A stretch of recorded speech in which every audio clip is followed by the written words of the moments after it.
আপনি নিশ্চয়ই শুনেছেন সাপের ওপর বেজি লাফ দিলে সাপ নাকি আর চলতে পারে না। এটি কি কুসংস্কার নাকি এর পেছনে লুকিয়ে আছে অন্য কোনো বৈজ্ঞানিক সত্য? আজ আমরা জানবো কেন বেজি সাপকে আক্রমণ করে, তাদের মধ্যে এত শত্রুতা কেন, লোককথা অনুযায়ী সাপ কেন বেজিকে এত ভয় পায়। সাপ আর বেজি প্রকৃতির দুই চিরশত্রু প্রাণী। বেজি হলো এক ধরনের ছোটখাটো স্তন্যপায়ী প্রাণী যা খুবই দ্রুতগামী, বুদ্ধিমান এবং সাহসী। আর সাপ নিঃশব্দ ঘাতক, যার একটি ছোবলে মৃত্যু নিশ্চিত হতে পারে। এই দুই প্রাণীর সংঘর্ষ বরাবরই মানুষের দৃষ্টি আকর্ষণ করছে, কারণ দুজনেই একে অপরকে ভয় পায়।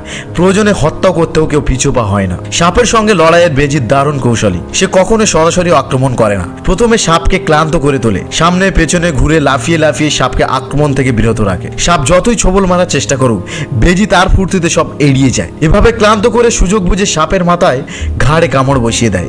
একবার কামড়ে ধরলে সাপ আর বাঁচে না। অনেকে বলেন বেজি মুখে বনজ ওষুধ নিয়ে আসে, আর সেই ওষুধ লাগলে সাপের শরীর অবশ হয়ে যায়। কিন্তু বিজ্ঞান বলছে বেজির শরীরে এমন প্রাকৃতিক প্রোটিন আছে যেটা সাপের বিষকে নিরস্ত করে দিতে পারে। এই প্রোটিন বেজির নার্ভ রিসেপ্টরে কাজ করে, যাতে সাপের নিউরোটক্সিন বিষ কাজ করতে পারে না। গ্রামে গঞ্জে মানুষ দেখে যে বেজি সাপকে মেরে তার গায়ে লাফাচ্ছে, তখন তারা ভাবে কিছু ওষুধ বা জাদু আছে। বাস্তবে বেজি শুধু জয়ের উল্লাসে ঝাঁপাচ্ছে। বিজ্ঞান অনুযায়ী এর কোনো অলৌকিক ব্যাখ্যা নেই। সাপের শরীরে কিছু অংশে চোট লাগলে সে ঠিক মতো চলতে পারে না, এটাই সত্য। তাহলে এত শত্রুতা কেন? প্রশ্ন ওঠে, কেনই বা বেজি এত ঝুঁকি নিয়ে সাপকে আক্রমণ করে? কারণ সাপ তার প্রাকৃতিক খাদ্য।